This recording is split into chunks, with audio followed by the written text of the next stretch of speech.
Assalamualaikum warahmatullahi wabarakatuh. Halo, selamat sore teman-teman pengusaha kuliner dan selamat datang di Ospek, obrolan santai pengusaha kuliner. Ospek kali ini adalah kolaborasi antara pengusaha kuliner ID dan BPOM. Kita akan ngobrol-ngobrol tentang cara mendapatkan sertifikasi produksi pangan industri rumah tangga. Jadi jangan sampai terlewat dan stay tune sampai akhir. Oke, sebelumnya perkenalkan dulu, nama saya Lia dari Pengusaha Kuliner ID, sebuah komunitas yang bertujuan untuk mewadahi teman-teman pengusaha kuliner di seluruh Indonesia untuk bisa saling sharing, networking, mentoring, dan juga investor matching.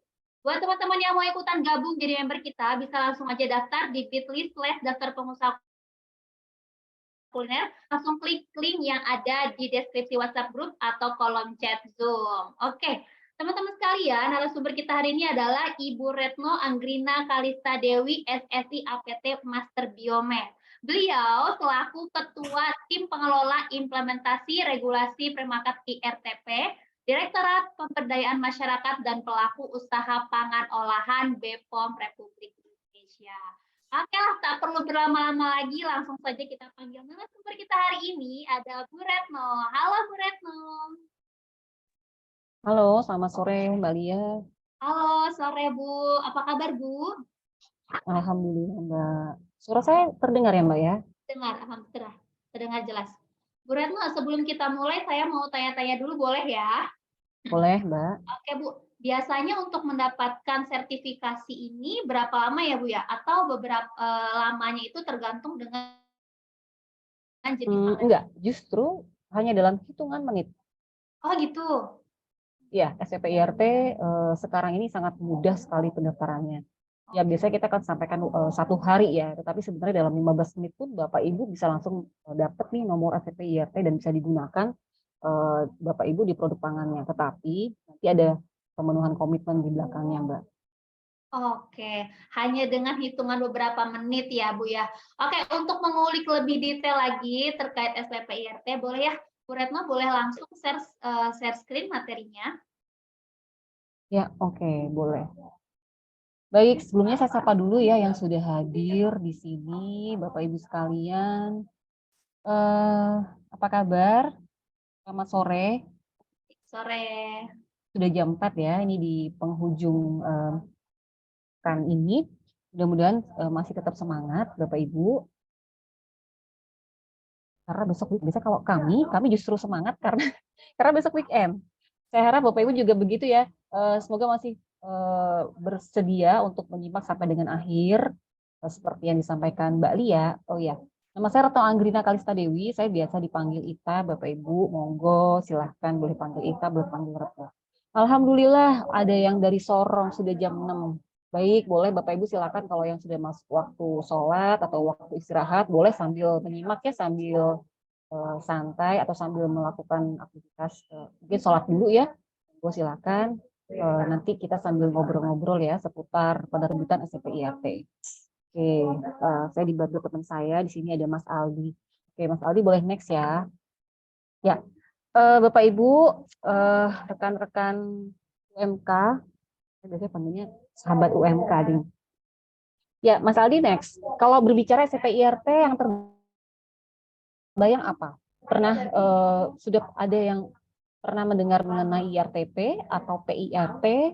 Karena terkadang ada yang salah nih mendaftarkan produknya ke PIRT, tapi ternyata sebenarnya masuknya bukan ke PIRT. Jadi kalau kita berbicara SPP IRT ini sebenarnya singkatannya itu standar pemenuhan komitmen produksi pangan olahan industri rumah tangga.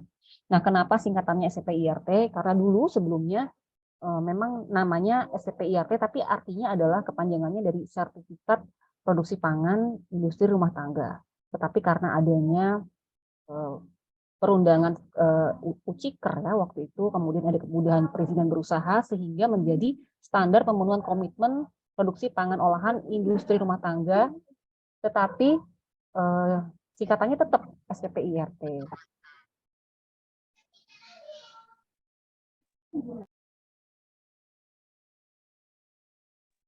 Ya, nah ini mungkin saya tidak akan menjelaskan detail Bapak Ibu ya, tapi kalau misalnya Bapak Ibu, sahabat-sahabat UMK mau tahu lebih lanjut sebenarnya apa sih dasar hukumnya, ini Bapak Ibu sahabat UMK boleh sekali untuk mencari nih mengenai peraturan Badan Pengawas Obat dan Makanan nomor 10 tahun 2021 tentang standar kegiatan usaha dan produk penyelenggaraan perizinan berusaha berbasis risiko sektor obat dan makanan. Jadi ceritanya sejarahnya dengan adanya Undang-Undang Ciker, kemudian semua sistem perizinan itu harus melalui OSS, Online Single Submission. Nah ini memang sudah diharuskan ya, wajib melalui OSS. Nah sekarang ini adalah OSS RBA, Risk Based Approach. Yang ini nggak usah pusing-pusing, intinya pokoknya di slide ini saya hanya mau cerita sekarang SCP IRT sudah bisa terbit dalam sistem OSS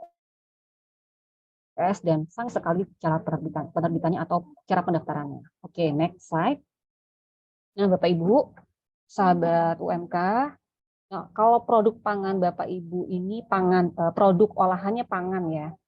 Produk yang dihasilkan pangan. Berbicara pangan tuh berarti ada makanan, ada minuman. Secara mudahnya seperti itu. Segala sesuatu yang digunakan untuk keperluan kita, bisa makanan, bisa minuman, ini pendaftarannya tidak hanya SPP IRT.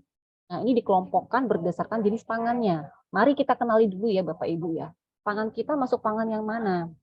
Nah, ada pangan segar, pangan siap saji, kemudian ada pangan olahan, dan ada pangan yang mengandung herbal.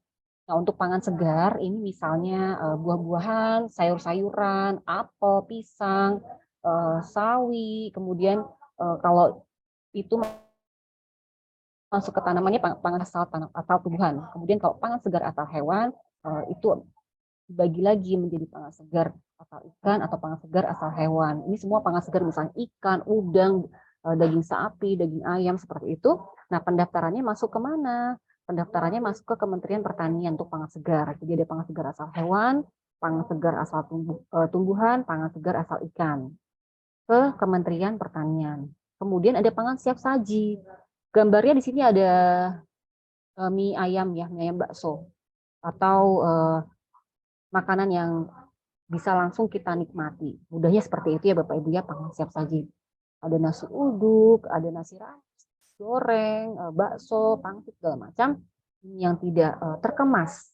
Ini untuk pengaturannya ada di Dinas Kesehatan setempat, berada di bawah ketentuan dari Kementerian Kesehatan, yaitu Skat Laik Higiene. Nah, ada lagi pangan olahan yang terkemas. Pangan olahan ini maksudnya pangan yang memang sudah diolah, bukan pengolahan minimal. Jadi ada sedikit berbatasan dengan pangan segar. Kalau kita melihat pangan segar, maka yang dimaksud dengan pangan segar ini adalah pangan yang tadi ya tidak dengan dalam pengolahan apapun, atau bisa juga mengalami pengolahan tetapi dalam batas minimal, perlakuan yang sangat minimal, misalnya hanya dipotong-potong atau dirajang-rajang, kemudian misalnya hanya dicuci saja, kemudian tidak menggunakan bahan tambahan pangan tertentu. Ini ketentuannya masih seperti itu ya, itu masuk ke pangan segar. Tapi kalau dia sudah menggunakan bahan tambahan pangan atau tidak menggunakan bahan tambahan pangan tapi diolah, potong-potong, digoreng, ditiriskan, kemudian dikemas, atau justru menggunakan prosedur atau teknologi proses kompleks, misalnya ada yang pangan beku yang harus dengan proses pembekuan prosesnya atau penyimpanan pangan beku, tapi nanti dikemas dalam satu kemasan yang diberi label. Seperti itu pangan olahan terkemas. Nah, yang didaftarkan itu ada ke Badan POM ataupun ke pemerintah daerah setempat. Badan POM ini pangan olahan terkemas nanti nomornya yang terbit adalah MD sekian, ML sekian, atau PB Unku ya sekarang. Kemudian dari untuk yang PIRT itu yang SPP IRT tadi yang saya sampaikan.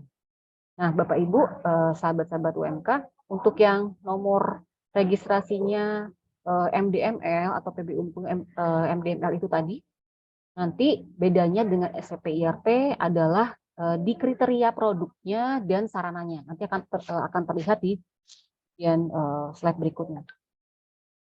Nah, yang akan untuk PIRT sendiri atau pangan industri lah, ini memang ada persyaratan tertentu. Jadi ada perbedaan untuk pengolahan terkemas. Nah, ruang lingkup yang sore ini kita akan fokuskan untuk pangan industri rumah tangga ya, pangan industri rumahan kata orang-orang ya seperti itu. Satu lagi ada pangan mengandung herbal. Pangan mengandung herbal itu contohnya pangan yang kemungkinan di dalamnya ada menggunakan tanaman atau bahan baku herbal yang biasanya ditujukan untuk klaim tertentu, klaim kesehatan misalnya atau klaim terhadap satu kondisi tertentu. Nah ini bisa masuk ke obat tradisional. Ini nggak masuk ke PIRT. Nanti untuk lebih jelasnya kita lihat di slide berikut. Ya, silakan Mas Aldi. Nah ini nomenklatur perizinannya. Tadi ada PP 5 tahun 2021, SPIRT sama ya nomenklaturnya sama, istilahnya sama SPIRT walaupun tadi kepanjangannya berbeda. Next saja Mas Aldi. Nah ini dasar hukumnya, sahabat-sahabat UMK atau Bapak Ibu mau mencari tahu lagi lebih lanjut ya, ada dasarnya mengenai Undang-Undang Pangan tahun 18 nomor 18 tahun 2012, PP 86 tahun 2019 dan peraturan Badan POM. Nah ini yang spesifik ya, mengatur mengenai SPPIRT karena Badan POM diamanahkan sesuai PP 86 bahwa untuk penerbitan mengenai pangan industri rumah tangga itu mengikuti ketentuan di Perbepom 22 tahun 2018. Saat ini peraturannya masih berlaku mengenai pemberian sertifikat PIRT. Kemudian ada UU Ciker, PP 5 2021 dan Perbepom 10 tahun 2021. Ya, lanjut. Nah, ini selanjutnya adalah mengenai IRTP. Jadi kalau Bapak Ibu, sahabat-sahabat saya di sini mau mendaftarkan ke SPP IRT, mari dilihat dahulu. Definisi IRTP itu apakah sesuai dengan Bapak Ibu, sahabat-sahabat sekalian, apakah sesuai? Apakah benar sih saya masuk ke IRTP? Nah, di sini yang dimaksud IRTP ini adalah satu perusahaan pangan yang memiliki tempat usaha di tempat tinggal. Nah, tempat tinggal ya, Bapak Ibu, bukan satu rumah produksi yang ditinggali, yang sengaja ditinggali oleh karyawannya. Tapi kalau pas weekend udah selesai ya, udah nggak ditinggali lagi, tinggal pergi. Karena dia memang tempatnya adalah khusus sarana produksi. Karena kita di sini memang untuk IRTP definisinya memang sarana di rumah tangga seperti itu. Jadi memiliki tempat usaha di tempat tinggal atau di rumah tangga dengan peralatan pengolahan manual hingga semi otomatis. Batasannya di mana manual dan semi otomatis? Manual itu kalau hanya potong-potong, rajang-rajang, goreng ya. Jadi masih membutuhkan 100% pekerjaan itu dilakukan oleh manusia, oleh karyawannya. Tapi kalau semi otomatis contoh yang membutuhkan listrik menggunakan peralatan tertentu misalnya blender, oven, jadi masih harus butuh bantuan manusia untuk menyalakan. Dia sudah menggunakan peralatan tertentu tapi harus dinyalakan dulu, harus disetting dulu seperti itu semi otomatis. Tapi kalau yang otomatis ini seperti di sarana-sarana produksi yang besar ya, yang biasanya udah tinggal setting aja di mesinnya atau di komputer begitu yang terhubung dengan mesin, tinggal disetting, bahan baku masukkan, nanti dalam waktu sekian menit atau sekian jam akan nanti hasilnya sudah jadi di ujung tuh, misalnya udah produknya apa, udah dalam bentuk saset misalnya. Jadi tidak banyak membutuhkan bantuan manusia atau karyawan. Lanjut. Nah, ini adalah contoh sarana yang tidak termasuk IRTP. Jadi kalau dia beroperasi tidak di rumah tinggal, ya, produksi yang memang sengaja disewa atau dibeli hanya untuk produksi saja, walaupun bentuknya rumah dan di pemukiman atau di perumahan. Misalnya dia beroperasi di mal, kawasan industri, apalagi ya, ini tidak bisa dikatakan rumah tangga itu. Atau menggunakan peralatan otomatis seperti yang saya katakan ya, biasa di industri besar menggunakan conveyor atau yang sudah berkesinambungan. Ya. Oke, nah ini ketentuannya. Kalau tadi kita tahu dulu dari sisi sarana ya, harus memenuhi ketentuan itu. Nah, dari sisi produknya kita lihat bahwa nanti Bapak Ibu bisa melihat peraturan Badan POM nomor 22 tahun 2018, ada jenis-jenis pangan yang boleh didaftarkan ke SPPIRT, dan ada juga ketentuan lain, yaitu lebih mudahnya kita sampaikan di sini, produk pangan merupakan produk pangan olahan kering. Jadi kering. Kalau produk pangan basah seperti apa? Basah misalnya bakso tadi, ya misalnya puding, kemudian pempek. Ini keringnya masa simpan nih di suhu ruang ya, 7 hari. Lebih dari 7 hari. Jadi tidak disimpan di pendingin atau bahkan di freezer. Tidak, jadi hanya disimpan di suhu ruang biasa dan harus tahan lebih dari 7 hari. Saya tahan Bu produk saya tapi hanya 5 hari atau hanya 3 hari. Wah, nggak bisa didapatkan. Kemudian dia terkemas dan berlabel, ada labelnya dalam kemasan juga. Yaitu kemudian produk pangan tersebut itu diproduksi di Indonesia, di dalam negeri. Bukan pangan impor yang kita datangkan dari luar. Misalnya kita beli snack-snack di luar, impornya beli dari Thailand, beli dari Malaysia, Singapura. Kemudian kita jual di Indonesia, kita daftarkan PIRT, itu tidak bisa. Kemudian tidak boleh mencantumkan klaim. Ya, untuk SPPIRT, Bapak Ibu tidak boleh mencantumkan klaim. Klaim misalnya menyehatkan, bisa menambah, bisa mengatasi defisiensi vitamin A, bisa menambah vitalitas tubuh dan sebagainya, tidak boleh. Intinya mencantumkan klaim tidak boleh. Klaim fortifikasi, klaim apapun tidak boleh untuk SPP. Ya, next slide. Nah, iya Bapak Ibu, rekan-rekan, sahabat UMK sekalian, berikut adalah beberapa jenis pangan dan contoh produk yang bisa didaftarkan ke SPPIRT.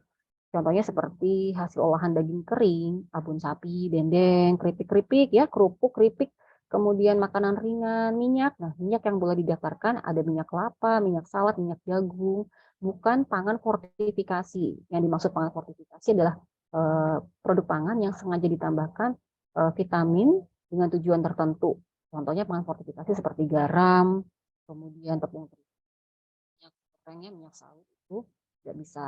Minyak VCO bisa nggak, Bu? Nah, VCO pada dasarnya virgin coconut oil guna untuk pangan, maka tidak, tentunya nggak boleh pakai dosis. Karena dia kalau untuk makanan kita kan pasti makan secukupnya ya. Karena tujuan makan tuh untuk apa? Untuk mengenyangkan ya, untuk bukan seperti obat atau seperti suplemen yang ada dosisnya. Oh, 3 kali sehari 1 sendok makan. VCO boleh didaftarkan, tetapi harus penggunaannya sesuai, tidak ada klaim tertentu, dan biasanya kalau untuk pangan itu dia sebagai salad dressing ya. Kemudian ada gula, kembang gula, kopi dan teh kering, bumbu rempah seperti tauco, kecap, bumbu kering, kemudian saus ya, minuman-minuman. Nah, minuman di sini yang boleh didaftarkan adalah minuman kering, berarti dalam bentuk serbuk atau dalam bentuk wedang uwuh kering, itu ada campuran beberapa simplisiar kering seperti itu ya. Kalau wedang uwuh biasanya terdiri dari beberapa macam rempah di situ. Tapi kalau minumannya berupa minuman cair, kunyit asam minum atau kunyit asam bentuknya dicairkan lagi, cair ya, nggak bisa. Yang bisa adalah yang bentuk cair adalah sirup. Kenapa? Karena sirup itu kadar gulanya tinggi, kurang lebih minimal 55%, sehingga dia bisa disimpan di suhu ruang karena dengan kadar gula yang tinggi tidak mudah ditumbuhi oleh mikroba itu. Dan dia penggunaannya untuk diencerkan kembali. Sirup, walaupun konsistensinya itu cair, tapi dia termasuk pangan yang bisa didaftarkan PIRT. Karena tadi bentuknya dengan kadar gula tinggi itu tadi, ya berbeda, kadar airnya tidak, air bebasnya tidak tinggi seperti yang siap minum itu tadi, misalnya teh gelas, minuman lainnya yang dalam kemasan yang siap minum yang bentuknya cair dan kadar gulanya kurang dari 55%. Kacang-kacangan, kacang bawang, kacang merah, dan sebagainya. Slide berikutnya, ya, ini adalah contoh pangan yang tidak diizinkan untuk memperoleh SPPIRT. Nah, silakan dicek, Bapak Ibu, sahabat-sahabat UMK, kalau memang produk pangannya ada yang seperti contoh di sini, pangan olahan tertentu untuk konsumen.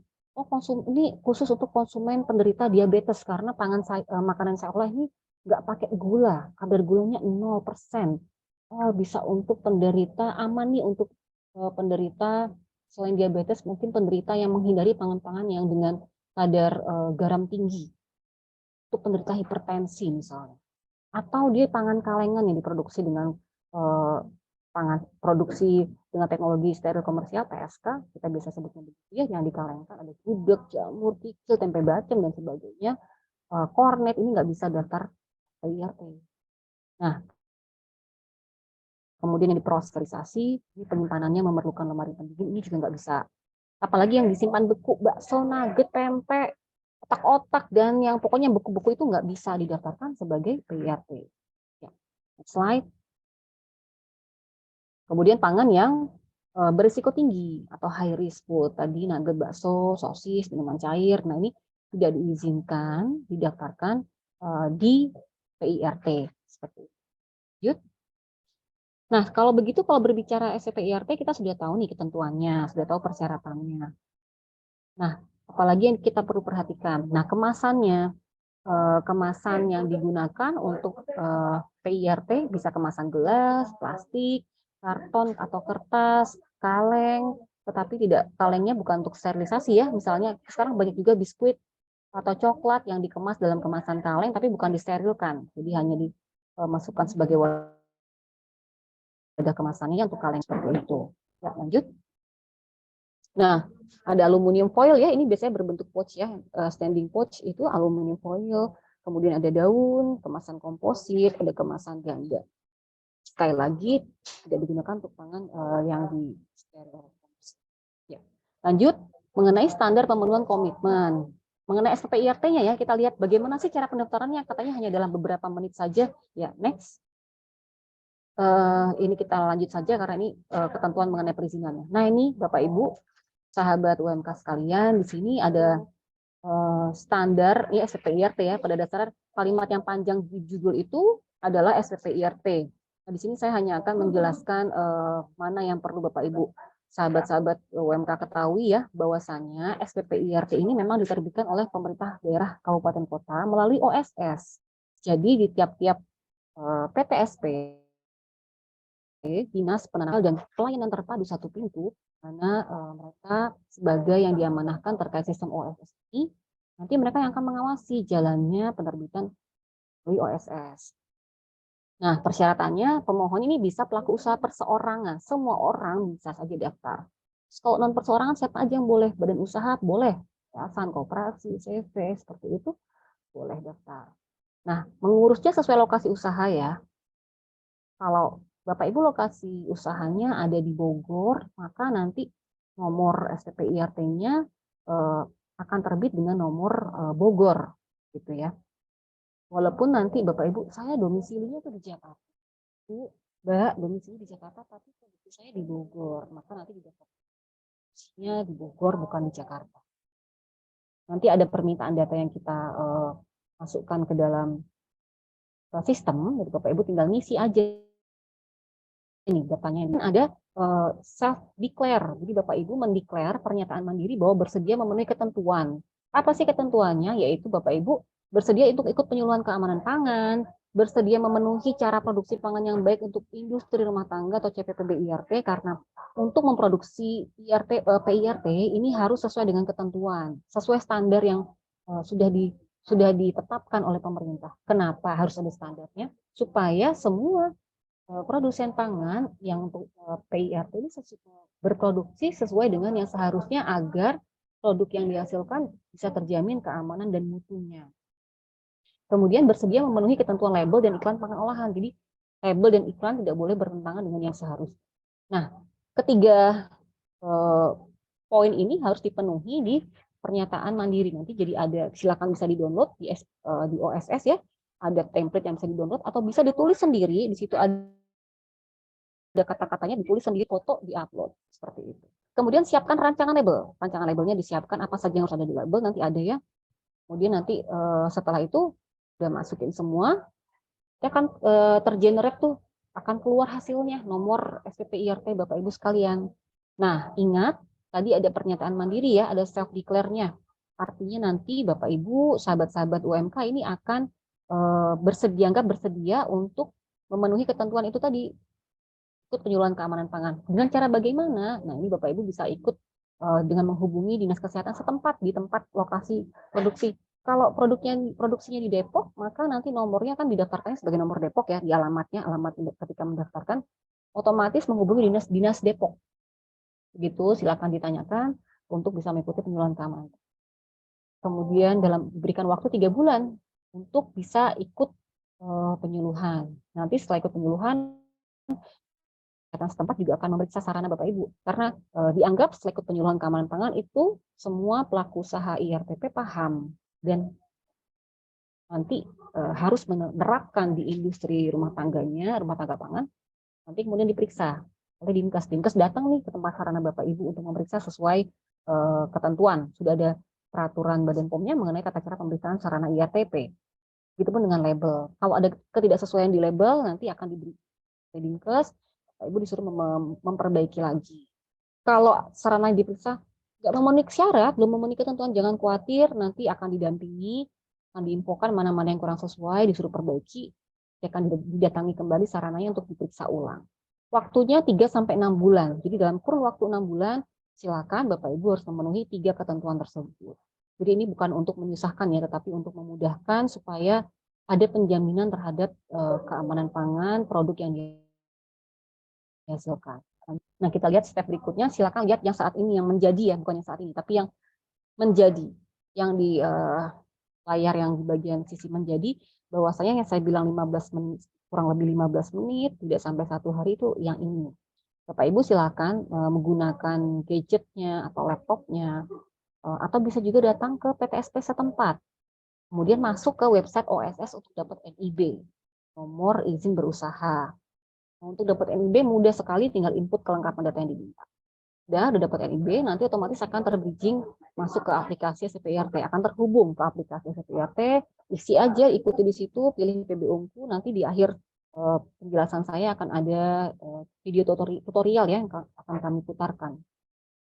Diisi saja kelengkapan data yang diminta, upload rancangan label, jadi sudah punya rancangan label ya, Bapak Ibu, sebelumnya foto, di-upload, dan pernyataan self declare tadi juga di-upload, nanti akan otomatis by system akan diterbitkan nomornya. Sini disebutkan 1 hari ya, kurang lebih sebenarnya 1 hari ya, dalam beberapa menit saja akan keluar, tetapi tadi ingat ada pemenuhan komitmen yang harus dilakukan, seperti itu dalam waktu 3-6.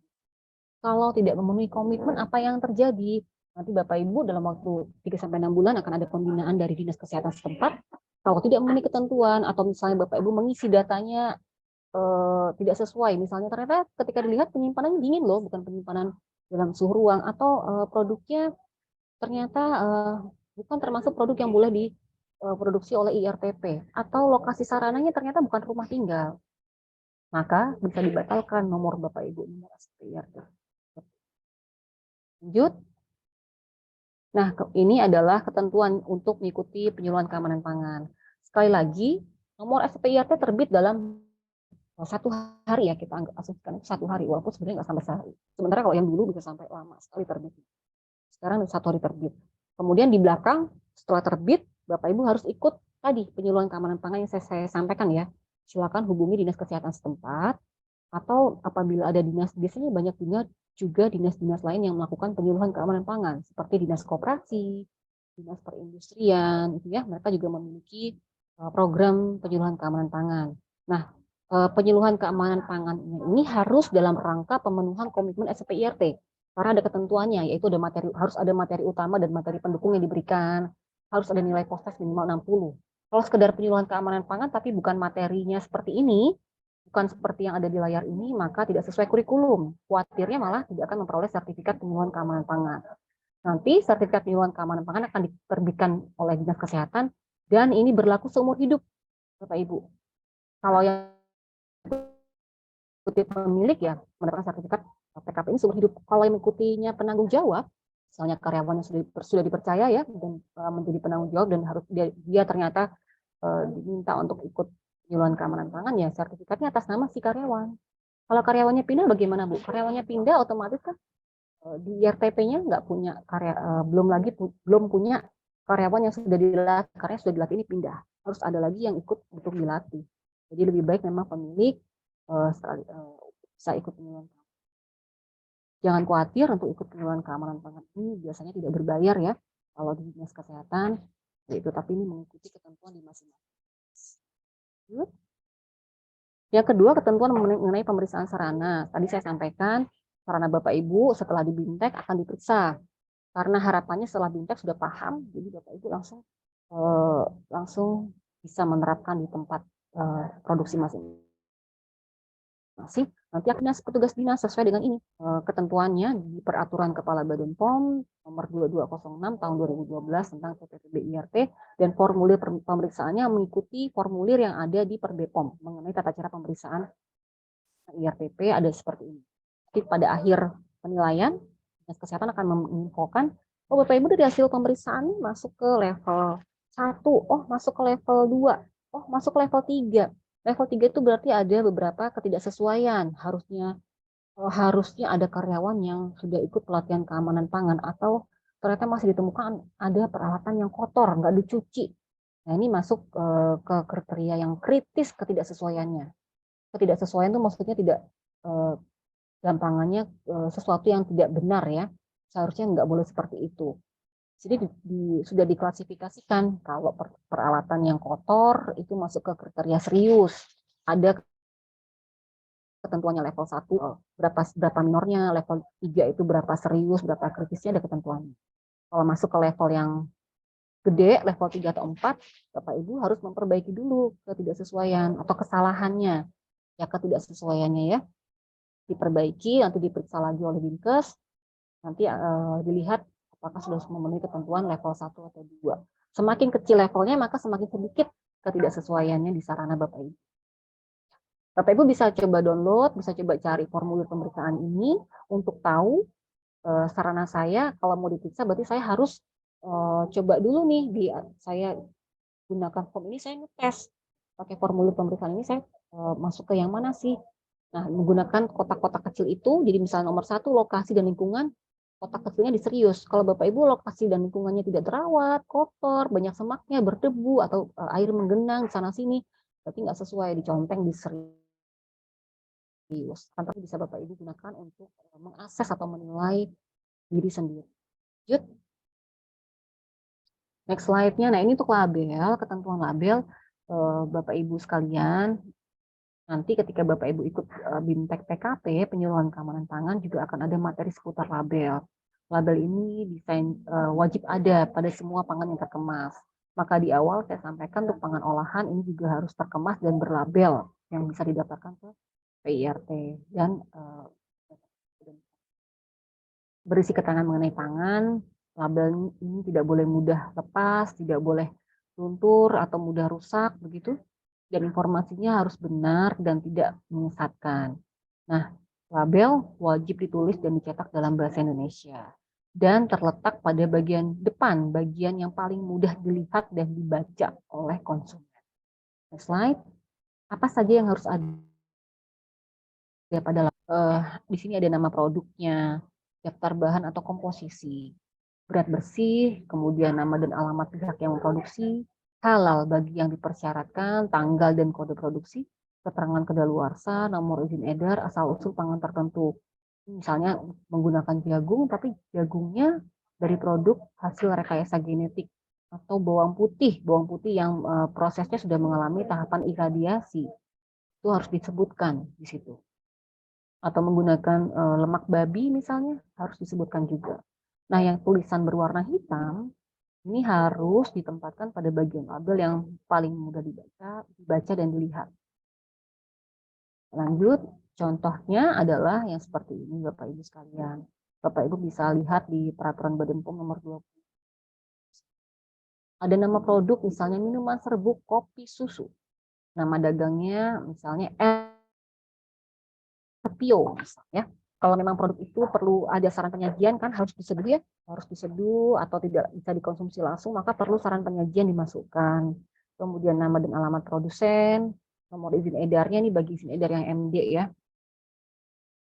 Kalau yang SPPIRT maka nomor PIRT dicantumkan. Ada tanggal kedaluarsa yang baik digunakan sebelum atau ya baik digunakan sebelum. Kemudian ada berat bersih. Ada juga sisi lainnya ada komposisi. Komposisi ditulis dari semua yang ada di situ, dari yang terbesar biasanya ya. Kemudian apabila memang komposisi mengandung bahan yang bisa menyebabkan alergi, telur, kacang, susu bubuk, maka ditebalkan. Kalau ada informasi mengenai tambahan pangan seperti itu, kemudian ada informasi nilai gizi, kode produksi. Nah, Bapak Ibu, untuk informasi nilai gizi apakah ini wajib? Untuk informasi nilai Jadi Bapak Ibu bisa melihat di ketentuan Badan POM mengenai informasi nilai gizi. Nanti tolong Mas Aldi atau Mbak Alia ya, saya bisa menyampaikan di chat untuk peraturan Badan POM mengenai pedoman informasi nilai gizi.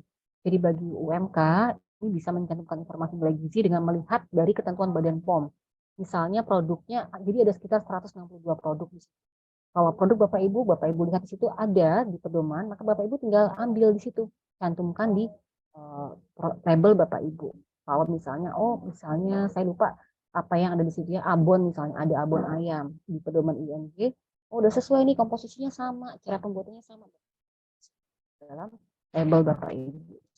Kalau yang nggak ada di situ gimana Bu? Kalau Bapak Ibu termasuk UMK, usaha mikro kecil dan produknya tidak ada di pedoman ING, maka belum wajib. Jadi nggak perlu capek-capek atau mengeluarkan biaya untuk datang ke lab, kadar berapa kadar energi total, lemak total, protein, karbohidratnya berapa, tapi cukup menggunakan data yang ada di pedoman, tapi pastikan komposisinya itu sama seperti yang ada di dalam pedoman ING itu tadi.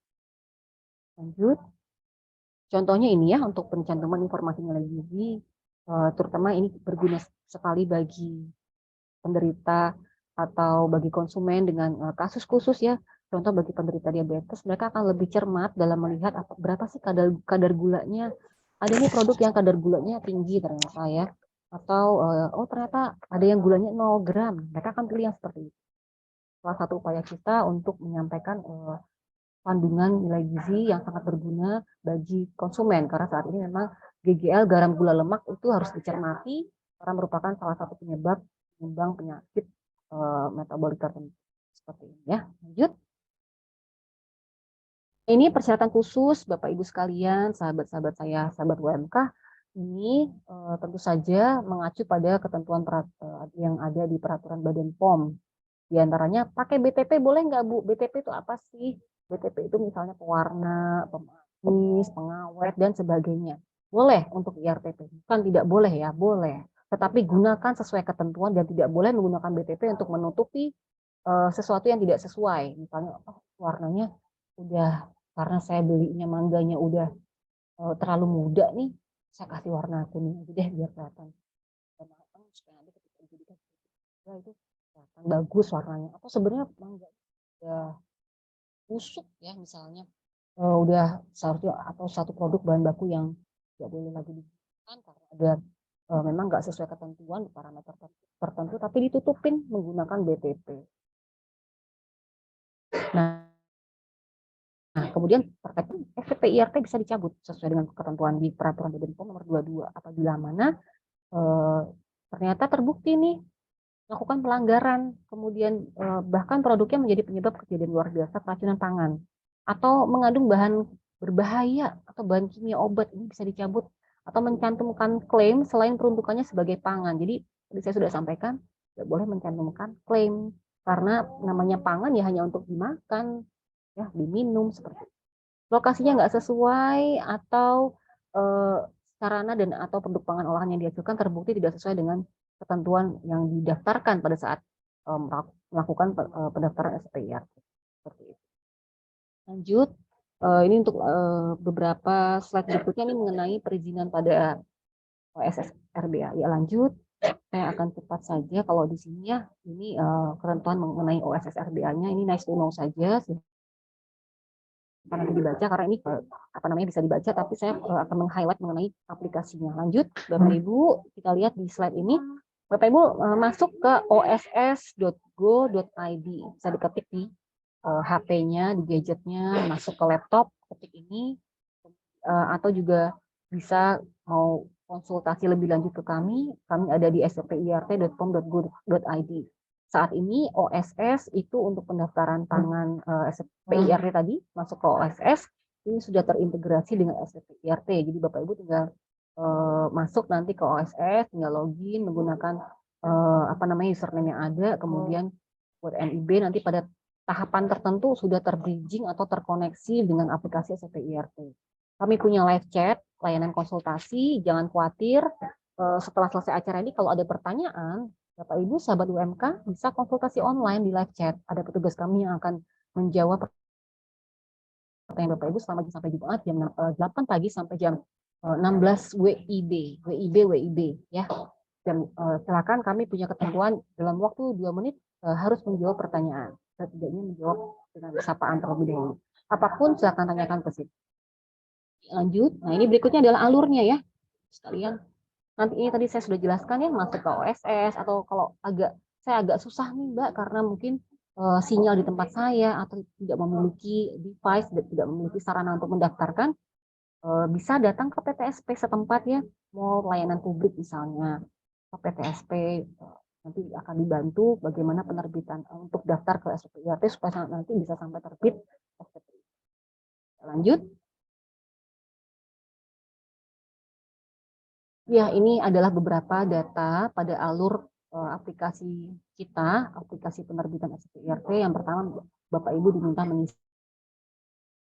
nama usahanya, provinsi, kabupaten kota, alamat lengkap, kode NIB, dan nomor KTP, kemudian pilih jenis produk pangannya, pilih nama produk, pilih kemasannya, isi komposisi, proses produksinya apa, apakah penggorengan atau di oven atau misalnya apa ya, pemanggangan atau apa seperti itu ya.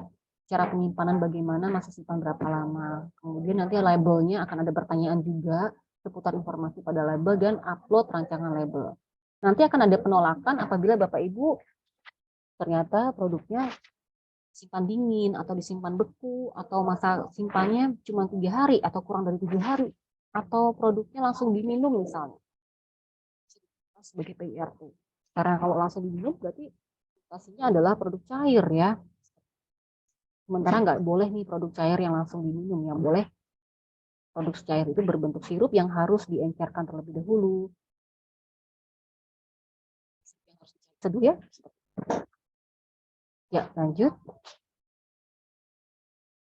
Nah, Bapak Ibu, untuk diketahui bahwa saat ini kami di Peraturan Badan POM nomor 22 tahun 2018 untuk penerbitan SPIRT sebelumnya ada 15 kategori, namun sekarang saat ini ada 11 kategori. Tapi ini semua sudah kami cantumkan juga di aplikasi yang ada di SPIRT. Ya, lanjut. Ya, ini adalah contohnya ya. Contoh nanti ketika dari OSS itu tadi, OSS RBA, Bapak Ibu akan terbit seperti ini tampilannya ya. Nomor PIRT di nomor 1, ini nomor pendaftaran. Bagian sebelah kanan ya, nomor pendaftaran, nomor PIRT sekian, sekian, sekian. Itulah nanti yang digunakan, ditempelkan di produk pangan Bapak Ibu sekalian. Oke, udah sampai di sini untuk paparannya Mas Aldi. Saya izin untuk Mas Aldi sudah siap nggak dengan video?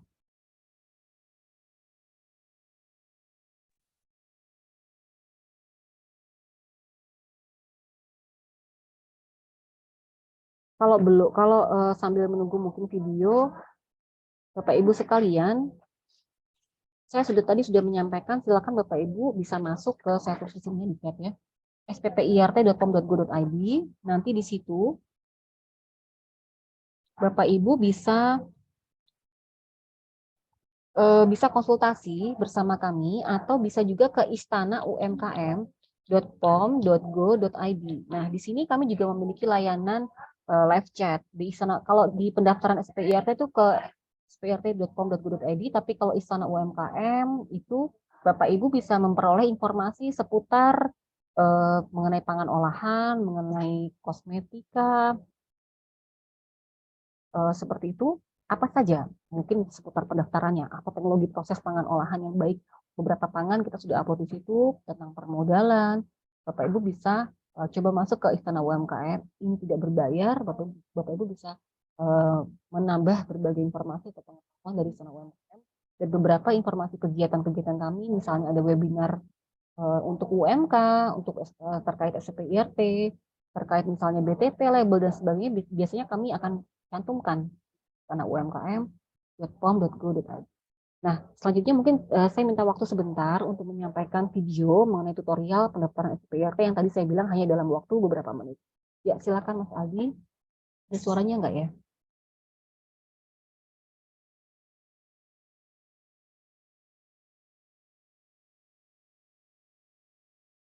Suaranya memang belum ada ya.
Halo Bu Retno.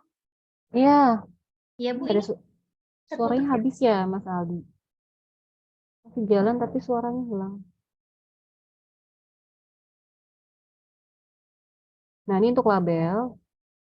Bapak Ibu nanti diisi apakah label Bapak Ibu. Ini ketika daftar ya, cantumkan informasi-informasi yang ada di sini. Produk apakah ada di label, komposisi. Kalau memang tidak, ditulis tidak. Kalau memang iya, tuliskan ya. Kemudian upload rancangan labelnya. Pilih yang sudah file yang disimpan ya untuk rancangan label. Dia dibuka, kemudian diupload. Suaranya hilang ya Mas Aldi. Nah, ini adalah untuk komitmennya bahwa akan memenuhi ketiga hal tadi ya.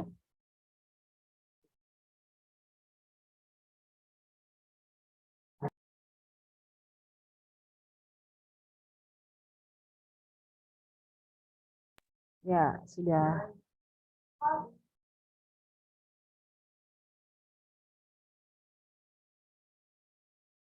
Nanti akan muncul nih nomor pengajuan SPIRT-nya, nomor PIRT sekian-sekian, nama produk pangannya, pangan, kemasan, nomor izin OSS, nomor ID OSS-nya akan itu.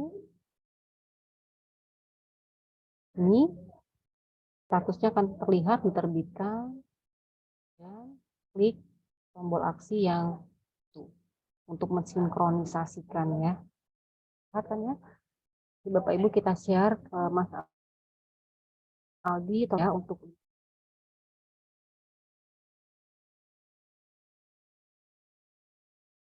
ada nomor ID OSS ya. Itu nah, ini,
Iya, sudah ya.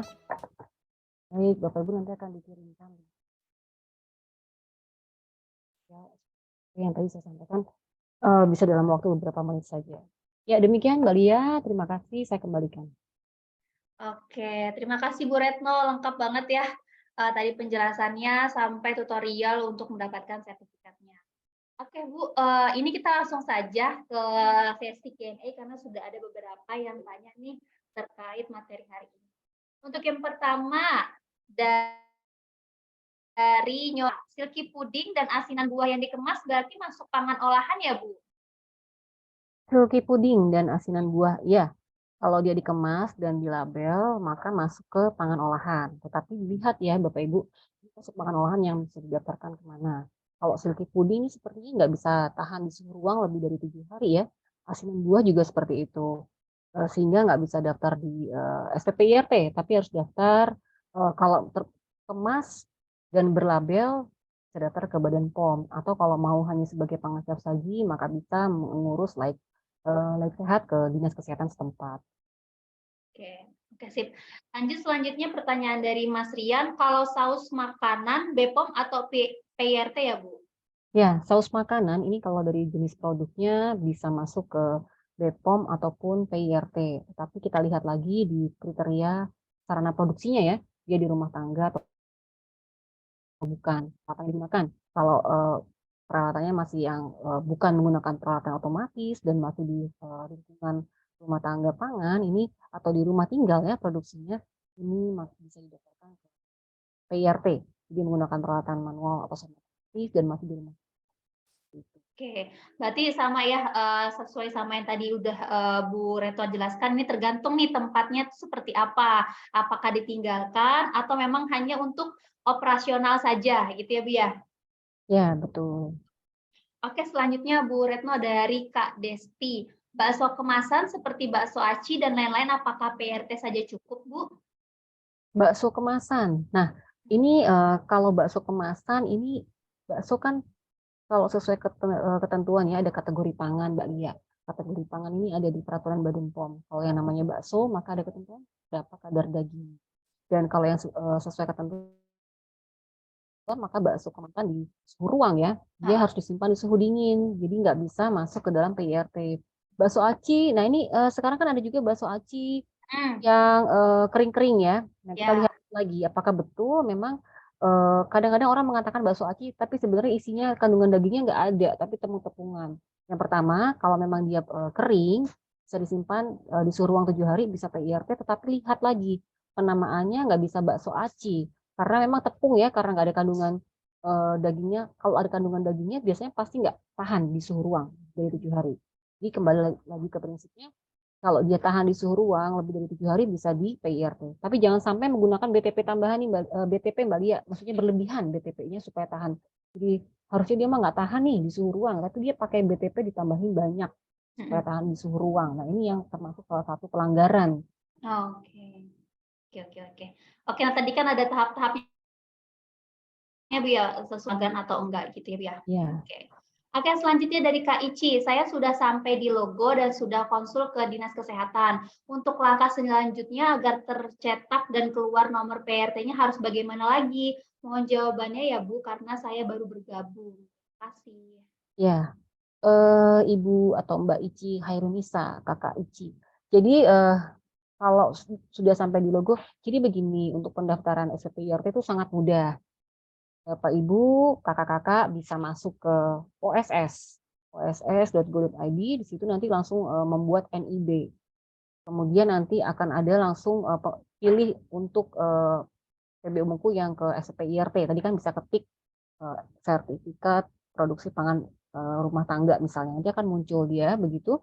Diikuti saja tahap-tahap yang ada di tutorialnya. Nanti persyaratan apa misalnya ada permintaan untuk mengisi data, maka diisi rancangan label, kemudian siapkan juga tadi ya self declare-nya disiapkan. Template-nya nanti ada di tahapan-tahapan self declare, ada template-nya, bisa di download atau diketik atau mau ditulis tangan juga bisa diupload. Nah ini dari sini Bapak Ibu sahabat-sahabat saya nggak perlu lagi sebenarnya menunggu lama, bisa langsung keluar dari sistem.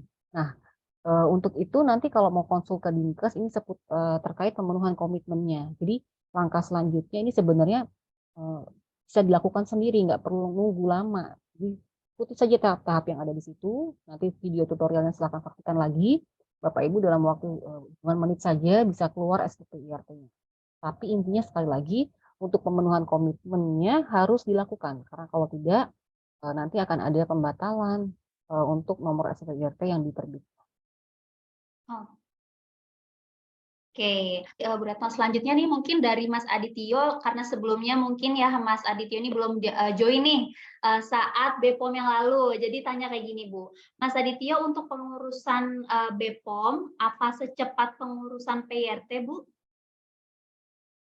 Ya, kalau untuk pengurusan BPOM ini sudah ada ketentuannya. Karena masing-masing kan memiliki persyaratan tertentu ya. Kalau tadi saya katakan pengurusannya dengan proses seperti itu, maka untuk di BPOM kurang lebih sama, tetapi persyaratannya berbeda ya. Artinya kita mencoba membuat berbagai proses yang memudahkan pelaku usaha makin mudah untuk mendaftar, tapi tentu saja kan ada pertimbangan-pertimbangan risiko ya. Jadi ada klasifikasinya untuk MD.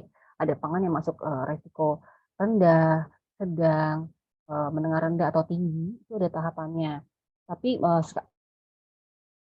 saat ini sangat mudah daftarkan. Silakan Bapak Mas Adityo Wahyu ya, ini bisa berkunjung saja ke Badan POM atau bisa datang ke websitenya Badan POM. Mbak Alia atau Mas Aldi bisa tolong diketik di chat ya untuk websitenya registrasi pangan. Di situ juga ada rumah Siripo, jadi bisa melakukan simulasi pendaftaran dengan apa namanya komposisi produk yang Bapak Ibu punyai. Ikuti simulasi yang ada di situ. Ada tutorialnya sangat mudah sekali juga. Silakan dicoba dikunjungi ke website. Oke, bisa langsung aja ya Bapak Ibu semua bisa kunjungi website yang sudah ada di kolom chat Zoom.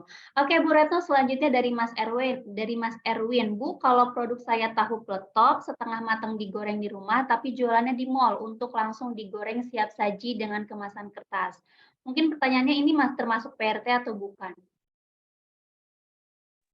Ya, kalau untuk tahu ini tadi ya, tahu peletok setengah matang ini tentu saja masuk ke siap saji ya. Siap saji eh, tidak bisa masuk ke PILT ya, karena bukan pangan yang tahan di suhu ruang. Jadi masuk ke siap saji bisa menghubungi dinas kesehatan ya.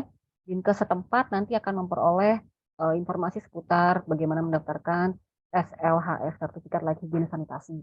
Dinkes setempat ya, Bapak. Bapak Erwin, oke. Ya. Oke, selanjutnya masih ada 2 pertanyaan lagi nih Bu. Untuk yang pertama dari Mas Ari, untuk produk pempek seperti vakum frozen, apakah membutuhkan SPP YT atau BPOM Bu? Terima kasih. Ya, kalau untuk pempek ini kan harus disimpan beku ya. Dia nggak tahan di suhu ruang. Berarti harus daftar ke Badan POM kalau memang dia terkemas seperti itu ya, berlabel. Nggak bisa daftar ke PIRT karena sekali lagi untuk PIRT itu khusus untuk pangan yang kering ya, tahan di suhu ruang lebih. Oke, jelas ya. Untuk satu lagi dari Kak Gita, apakah untuk mengurus BPOM ada biayanya? Karena katanya ada yang pengurusan BPOM berbayar dan gratis. Ya, Kak Gita, jadi kalau untuk pengurusan BPOM ini tergantung jenis produknya. Jadi kami ada namanya PNBP ya. Jadi kalau Bapak Ibu bayar sudah ada ketentuan di regulasinya. Jenis produk tergantung dari jenis pangannya apa, jenis produknya apa. Ada memang yang gratis itu untuk produk-produk dengan risiko rendah ya. Ini ada ketentuannya. Kemudian untuk UMK, usaha mikro kecil, Bapak Ibu memiliki kemudahan untuk diskon 50% dari PNBP.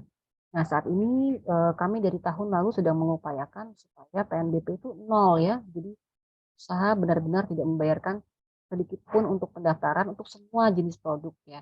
Saat ini sedang diusahakan. Jadi memang ada berbayar, tapi ada juga yang berbayar sesuai dengan ketentuan. Nanti bisa dilihat di registrasipangan.pom.go.id ya, Bapak Ibu sekalian. Jadi kalau pembayarannya itu bukan masuk ke kantong kita, enggak, tapi masuk ke kas negara dan sudah ada ketentuannya transparan ya, bisa dilihat produknya apa, nanti bisa didaftar pembayarannya ada ketentuannya juga, dibayarkan ke nomor rekening tertentu, nanti sesuai tahapan step by step-nya ada di situ. Oke, jadi nanti tergantung ya Bu ya, panganan apa yang dari Mas tersebut ya. Jadi nanti dibagi-bagi, ada yang berbayar dan ada pun yang nanti ada dari pemerintah. Ada subsidi ya Bu ya untuk UMK. Oh iya, jadi ini saya ingin menambahkan untuk Ya. yang pendaftaran ke MD ini memang ada yang membutuhkan, maksud saya ada yang membutuhkan analisa uji lab ya, maksudnya hasil analisa tertentu, tapi ada yang tidak. Nah, yang tidak membutuhkan hasil analisa ini untuk pangan-pangan yang berisiko rendah. Nah, kalau untuk ketentuan pendaftarannya sendiri berbayar sesuai dengan yang peraturan Badan POM Mbak Lia. Jadi nanti sudah ada jelas di situ, transparan sekali, Bapak Ibu bisa melihat sendiri, betul nggak sih saya disuruh bayar segini, ada dasarnya apa enggak? Nah, ini sudah ada di regulasi. Oke, lengkap ya, intinya nanti Bapak Ibu boleh aja langsung klik ke link yang dikirimkan di room chat Zoom. Dan untuk materi dari Bu Retno juga nanti kita akan share ya di grup WhatsApp. Oke, Bapak Ibu sekalian dan Bu Retno, usai sudah ospek kita sore hari ini. Terima kasih Bu Retno dan teman-teman sekalian yang sudah hadir meluangkan waktunya hadir di ospek kita sore hari ini. Namun sebelum closing, boleh ya kita foto bersama terlebih dahulu? Jadi untuk teman-teman yang belum buka kamera, boleh banget untuk buka kamera dulu, bersiap-siap. Oke ya. Oke, boleh bersiap-siap. Oke, kita juga mau remind ya Bapak Ibu sekalian. Karena kita akan ada sedikit, kita akan ada Page One Google Class. Ini adalah webinar yang membahas gimana nih caranya bisnis Bapak Ibu sekalian bisa tampil di halaman satu Google tanpa iklan berbayar ya. Ini nggak hoax karena ini memang ada ilmunya. Jadi untuk Bapak Ibu sekalian yang mau join bisa ya gabung di hari Rabu tanggal 17 Mei jam setengah 8 malam sampai jam. Teman-teman yang mau gabung bisa langsung daftar di bit.ly/kelas Google PKID atau bisa langsung klik link yang admin kirimkan di room chat Zoom. Oke, semuanya sudah siap untuk berfoto bersama. Wah, sudah tampil semua ya di kamera. Oke. Oke, untuk admin sudah siap? Oke. Oke, teman-teman, mungkin kita bisa foto bersama dalam hitungan ketiga ya. Oke. 1, 2, 3. Oke, sekali lagi. 1, 2, 3. Oke, sudah? Oke. Terima kasih sekali lagi kami ucapkan untuk Bu Retno ya dan rekan-rekan sekalian dari BPOM yang sudah meluangkan waktunya nih untuk bekerja sama dengan pengusaha Kuliner ID dan teman-teman yang sudah hadir hari ini. Ya, terima kasih Bapak Ibu sekalian, sahabat-sahabat UMK. Mudah-mudahan informasi yang kami sampaikan tadi bermanfaat dan jangan segan-segan mengunjungi kami. Silakan datang ke kami, boleh langsung ke kantor Badan POM di Jakarta Pusat ya, atau bisa juga masuk ke live chat kami. Di situ kami standby untuk menjawab semua pertanyaan Bapak Ibu sekalian. Jangan sukar bertanya nggak bayar. Daftar pun kalau bayar sesuai aturannya Bapak Ibu. Terima kasih. Salam sukses, salam sehat selalu. Sampai ketemu di kesempatan lain. Makasih Mbak Lia, makasih Bapak Ibu sekalian, sahabat-sahabat UMK. Oke, akhir kata, see you next time. Assalamualaikum warahmatullahi wabarakatuh. Waalaikumsalam warahmatullahi wabarakatuh.